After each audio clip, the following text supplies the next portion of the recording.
چونکہ اعتکاف کچھ لوگ کرنا چاہتے ہیں اور میں نے وعدہ بھی کیا تھا کہ اینڈ پہ کچھ بتاؤں گی، تو ٹھیک ہے میں چند باتیں اعتکاف پہ کروں گی۔ اعتکاف سنت موقدہ کفایہ ہے اور اس کی مدت 10 یوم ہے۔ اصل اعتکاف 10 دن کا ہوتا ہے۔ ہر مسلمان کو رمضان المبارک میں کم از کم ایک دفعہ قرآن پاک کی تلاوت مکمل کرنی چاہیے۔ حضرت ابو ہریرہ فرماتے کہ نبی صلی اللہ علیہ وسلم کے سامنے ہر سال رمضان میں ایک بار قرآن پڑھا جاتا تھا، اور الحمدللہ ہمارے اکثر لوگوں کی روٹین ہے۔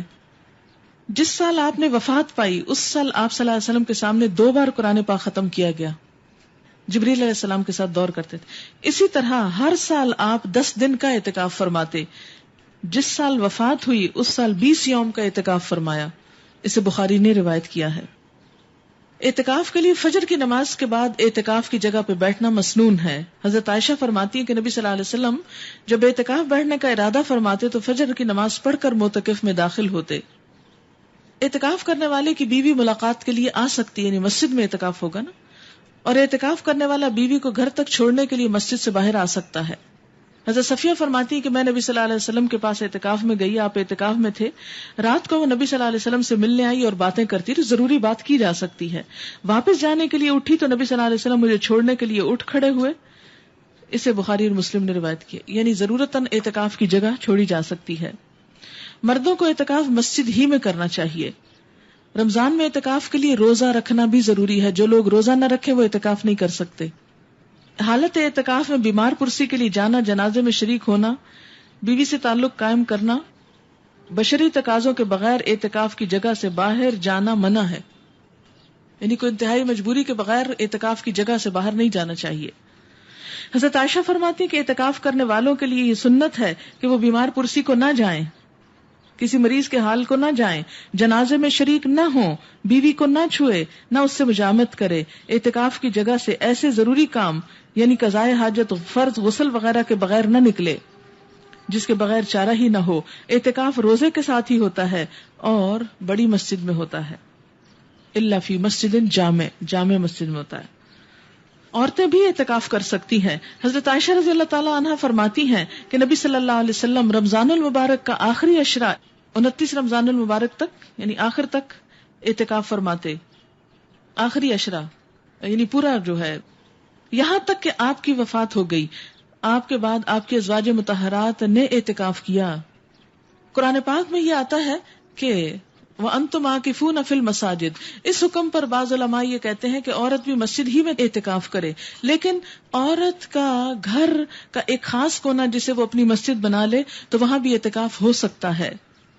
آپ صلی اللہ علیہ وسلم نے فرمایا عورتوں کو مسجدوں میں جانے سے منع نہ کرو، لیکن نماز پڑھنے کے لیے ان کے گھر مساجد سے بہتر ہیں، یعنی اگر کوئی آنا چاہتی تو ضرور آئے، لیکن اگر کوئی گھر میں اکیلے میں پڑتی ہے تو وہ اس کے لیے وہاں بھی بہت بڑا اجر ہے۔ اگر کسی کو اعتکاف کے لیے 10 دن میسر نہ ہو سکیں تو جتنے دن میسر آئیں اتنے دن اعتکاف کر لیں، یعنی کم دنوں کا بھی ہو سکتا ہے، لیکن اصل جو نبی صلی اللہ علیہ وسلم کی سنت ہے وہ کیا ہے؟ 10 دن۔ حضرت عبداللہ بن عمر سے روایت ہے کہ حضرت عمر نے نبی صلی اللہ علیہ وسلم سے پوچھا، میں نے زمانہ جاہلیت میں مسجد حرام میں ایک رات اعتکاف کرنے کی نظر مانی تھی، پوری کروں یا نہ کروں؟ آپ نے فرمایا اپنی نظر یہیں پوری کر لو، یعنی اپنی نظر پوری کرو، یعنی ایک دن کا بھی اعتکاف ہو جاتا ہے، لیکن اصل جو ہے وہ وہی ہے جو آپ نے فرمایا۔ کسی نے سوال بھیجا کہ اعتکاف کے دوران فون پہ بات کر سکتے، کیا ضرورت ہے؟ اگر فون ہی کرنے تو پھر باہر ہی رہیں، اعتکاف نہ کریں۔ اسی طرح لیلۃ القدر کے بارے میں چند باتیں کروں کیونکہ آج سے تاک رات شروع ہو رہی ہے، آج 21ویں رات ہے انشاءاللہ تعالی، تو ہو سکتا ہے آج ہو یا 23ویں یا 25ویں 27ویں 29ویں سے کوئی ایک رات لیلۃ القدر ہو سکتی ہے۔ نبی صلی اللہ علیہ وسلم نے فرمایا من قام رمضان ایمانا واحتسابا غفر له ما تقدم من ذنبه، اور من قام لیلۃ القدر ایمانا واحتسابا غفر له ما تقدم من ذنبه، تو اصل عبادت کیا ہے؟ جس نے ایمان اور ثواب کی نیت سے قیام کیا اس کے پچھلے سارے گناہ معاف ہو جاتے ہیں۔ تو اس میں اصل چیز ہے نوافل پڑھنا، قیام کرنا، لیکن اس کے علاوہ کوئی اور ذکر، وظیفہ، قرآن ترجمے سے پڑھنا یا کوئی اور چیز جو بھی نیکی کا کام ہو وہ آپ کر سکتے ہیں۔ لیلۃ القدر کی سعادت سے محروم رہنے والا بہت بد نصیب ہے۔ حضرت انس بن مالک سے روایت ہے کہ رمضان آیا تو نبی صلی اللہ علیہ وسلم نے فرمایا یہ جو مہینہ تم پر آیا ہے اس میں ایک ایسی رات ہے 1000 مہینوں سے بہتر، جو اس کی سعادت سے محروم رہا وہ ہر بھلائی سے محروم رہا۔ فرمایا لیلۃ القدر کی سعادت سے صرف بد نصیب ہی محروم کیا جاتا ہے کہ وہ اس دن کوئی نیکی نہیں کرتا۔ ليلۃ القدر رمضان کے آخری عشرے کی تاک راتوں میں تلاش کرنی چاہیے. نبی صلی اللہ علیہ وسلم نے فرمایا رمضان کے آخری عشرے کی تاک راتوں میں ليلۃ القدر تلاش کرو. اور ان دنوں میں آخری عشرے میں ویسے بھی عبادت زیادہ کرنی چاہیے اور اپنے اہل و عیال کو بھی اس کی تلقین کرنی چاہیے. حضرت عائشہ فرماتی ہے کہ نبی صلی اللہ علیہ وسلم رمضان کے آخری عشرے میں باقی دنوں کی نسبت عبادت میں بہت زیادہ کوشش کرتے تھے، بہت تھکتے تھے اس میں. حضرت عائشہ فرماتی ہے کہ جب رمضان کے آخری 10 دن شروع ہوتے تو نبی صلی اللہ علیہ وسلم عبادت کے لیے کمر بستہ ہوتے، راتوں کو جاگتے اور اپنے اہل و عیال کو بھی جگاتے. پوری رات جاگنا ضروری نہیں ہے، تھوڑی سی رات بھی، یعنی آدھی رات یا نصفہ او انقص منہ او زد علیہ، جو آپ چاہیں کر لیں. حضرت ابو ذر کہتے کہ نبی صلی اللہ علیہ وسلم نے فرمایا جس نے رمضان میں امام کے واپس ہونے تک امام کے ساتھ قیام کیا یعنی تراویح، اس کے لیے ساری رات کا قیام لکھا جائے گا، ساری رات کا ثواب، یعنی باجماعت تراویح کا اتنا بڑا اجر ہے. حضرت عثمان بن عفان کہتے ہیں میں نے نبی صلی اللہ علیہ وسلم کو فرماتے ہوئے سنا جس نے عشاء کی نماز باجماعت ادا کی اس نے گویا نصف رات قیام کیا، جس نے نماز عشاء باجماعت ادا کرنے کے بعد صبح کی نماز بھی باجماعت ادا کی اس نے گویا ساری رات قیام کیا. نبی صلی اللہ علیہ وسلم رمضان میں کثرت سے تلاوت اور انفاق فی سبیل اللہ فرماتے تھے. حضرت عبداللہ بن عباس فرماتے کہ نبی صلی اللہ علیہ وسلم لوگوں کے ساتھ بھلائی کا ارادہ کرنے میں بہت سخی تھے، لیکن رمضان میں جب حضرت جبریل آپ سے ملتے تو آپ اور بھی زیادہ سخی ہو جاتے.